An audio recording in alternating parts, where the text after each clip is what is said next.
Hello friends, welcome back to my channel. My name is Ankur Mehta. दोस्तों, जिस दिन से छावा रिलीज हुई है ना, उस दिन से ये बंदा हेट फैला रहा है। पहले दिन से इस फिल्म के लिए इस बंदे ने अपने मुंह से जहर जैसे शब्द निकाले हैं। पहले जब फिल्म रिलीज हुई तो इसने चैट जीपीटी से भाई साहब लिखकर, मतलब क्या वहां पर तो कीवर्ड डालने हैं, चैट जीपीटी उठाया और जाकर इसने लिख दिया छावा रिव्यू, ये कमी है वो कमी है, सिर्फ चिल्ला रहा है, कुछ नहीं हो रहा, फिल्म में ना इमोशन है ना कुछ है, कालू है, 1 स्टार दिया। उसके बाद भी इसका मन नहीं भरा तो इसने कलेक्शंस के ऊपर ट्वीट करना शुरू करा रेगुलर। इसने बोला कि भाई दिनेश विजयन एंड कंपनी ने इस फिल्म के लिए बहुत ज्यादा कॉर्पोरेट बुकिंग करी है, क्योंकि इससे देखा नहीं जा रहा था कि छावा पब्लिक को पसंद आ रही है, रिव्यूज अच्छे निकल कर आ रहे हैं।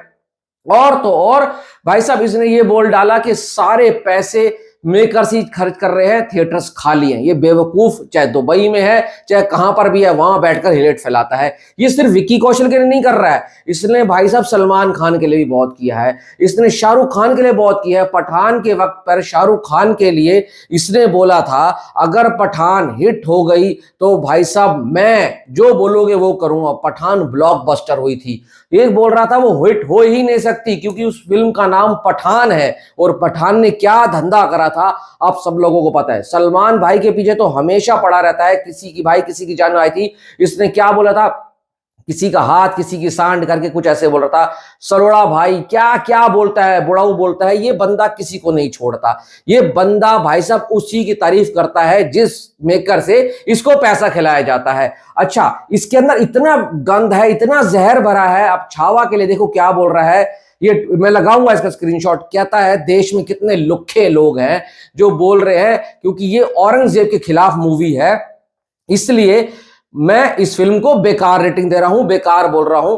वो बोलता है फिर आगे, ये कहां से औरंगजेब के खिलाफ है? औरंगजेब तो इस फिल्म का हीरो है क्योंकि उसने भाई पकड़ लिया था संभाजी राजे को और उसके बाद उसके पहले नाखून निकाले, फिर जुबान काटी, एंड में उनकी मौत हो जाती है। तो हीरो तो भाई साहब औरंगजेब हुआ। ये इस लुक्खे के वर्ड है।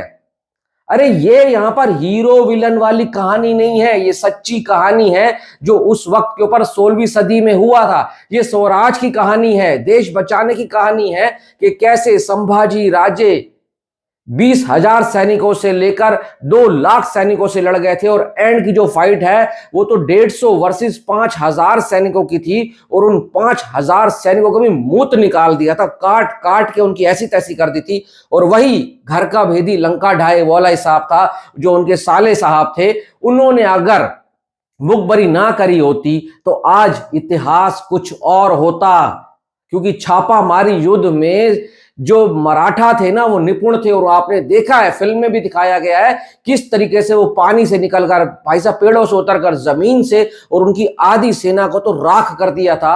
और वो भूल गए एंड का डायलॉग जो औरंगजेब बोलता है कि भाई साहब हमारी एक औलाद अगर संभा जैसी होती तो हिंदुस्तान क्या पूरी दुनिया मेरे कदमों में होती।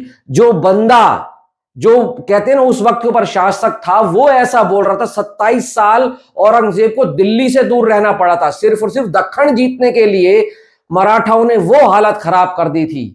तो भाई ये तो मजाक उड़ा रहा है यार हमारे इतिहास का। मुझे समझ नहीं आता, हम यहां पर गाली गलौज कर नहीं सकते हैं, एक लिमिटेशन से एक प्लेटफॉर्म के और वीडियो डालना होता है। तो मुझे समझ नहीं आता ये कैसे कर लेता है। तो ये भी हिंदुस्तानी, यहीं पर इसने पैसा कमाया है, यहीं से गया है, फिल्में बनाई हैं इसने, 30-30 साल कभी गाने वाने भी करता है। तो इसको कौन देखता है? मुझे समझ नहीं आता इतना दर्द, इतना हेट क्यों, इतनी तकलीफ क्यों होती है जब कोई सच्ची फिल्म बनकर आती है। बस मैं इतना कहना चाहूंगा, ऐसे लुक्खों को भाई साहब भगा भगा कर मारो, बस इतना कह सकता हूं। तो इसको जवाब आप अपनी भाषा में दो। Thanks for watching.